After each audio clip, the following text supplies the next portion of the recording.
Not long ago, the United States of America was a nation of vast opportunity and promise.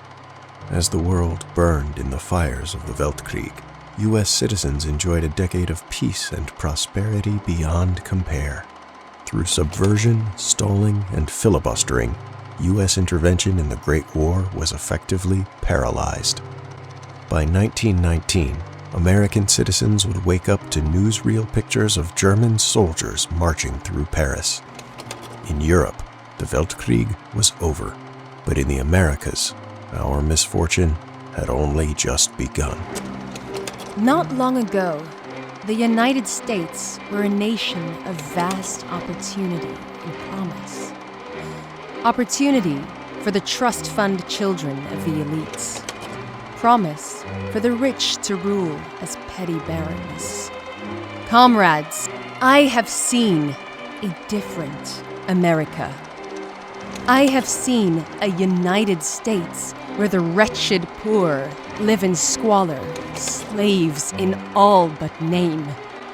I have seen boundless gluttony erode the foundations of this once proud nation, slowly corrupted by the ink-black taint of capitalism, the iron heart of the market, where there was once compassion, brotherhood, replaced by greed, kindness by suspicion. With syndicalist uprising following in the wake of cascading economic collapse, a gridlocked Congress saw no other means but to order MacArthur, the American Caesar, to seize control of the apparatus of state and restore order to the home country. These would prove to be the final spasms of a doomed nation. I know this because I have seen it firsthand. When the self-declared Caesar seized Congress, we were the first he set his dogs on. Those that could fled west with the remainder of democratic government. Those that didn't were locked up, silenced, or worse. I ask this of you. Does it matter to a citizen whether the bullet in his head came from the rifle of a syndicalist militia? The pistol in the hand of a Union State silvershirt? One of the Caesar's triggermen? No sane man would shoot his brother and claim it to be righteous under any creed. Yet east of these mountains, rationality seems to have been lost to the derangement of ideology. By the end of that year, Louisiana Governor Huey Long addressed the American citizenry and, in an infamous radio speech, called the United States a dead nation. I saw U.S. workers, fathers and sons, murdered in the streets by Rockefeller thugs. The American worker, betrayed, shackled, enslaved. They believed they had won the war on the workers of America. But there was a specter haunting the world. And when Chairman Reed returned from the victorious revolutions abroad, we knew our time had come. The declaration of martial law would be the final insult to the underclass of this country.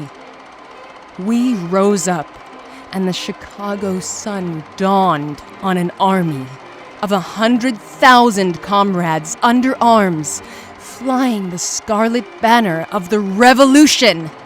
I seen it in Petrograd, and I seen it here at home. Chicago and Washington have gone bad, and it is up to us to put them down. We place our trust in Senator Long and the American Union Party. The feds are shills for the Wall Street money men.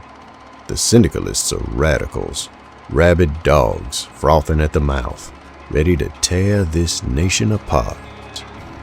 Huey Long is the only man willing to defend our citizens' rights. The American Union State is not the best option. It is our only option, and we will fight until we are the last ones left. God willing, we will fight to give this country a future.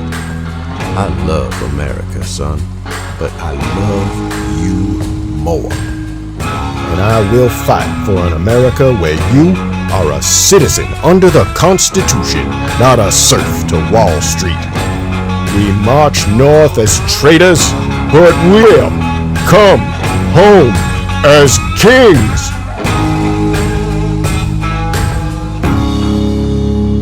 Rallying to his cause, several states rejected Washington's new dictates and formed an American Union state, vowing to root out the corrupt federal government that had brought the country to ruin.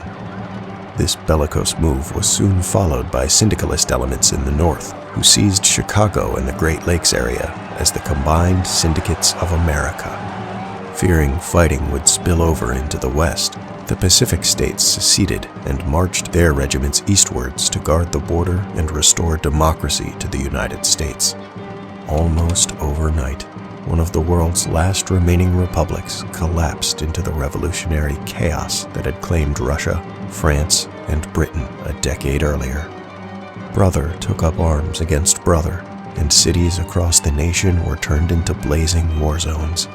More bitter words were never spoken. Second American Civil War. The reason I'm writing you this letter, son, is so you would understand why your pa went and done the things he did.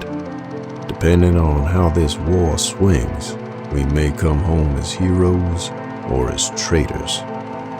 I've accepted whatever comes, but if nothing else, I wanted you to hear the story from me. The shattered federal government is now limited to encircled areas of partisan groups and military divisions loyal to MacArthur and Congress. Beset on all sides, we Federalists are fighting a desperate retreat, attempting to safeguard our supply lines to other loyal states in the Midwest. Hounded day and night through the smoldering ruins of our nation's former glory, our cause seems long lost. But we think back to 1776, to Washington. His army swept from New York and New Jersey by the Redcoats, only to return across the icy Delaware and, against all odds, deliver a glorious victory at Trenton. Our fathers fought on, and so shall we. We will unite against these rebels and return the rule of law to our great nation. We will fight on. So rally to the flag, men. For our homes, our families, and our future. We will fight on. As our fathers did, we proclaim this sacred oath. Down with the traitors! Up with the stars! Down with the traitors! Up with the stars!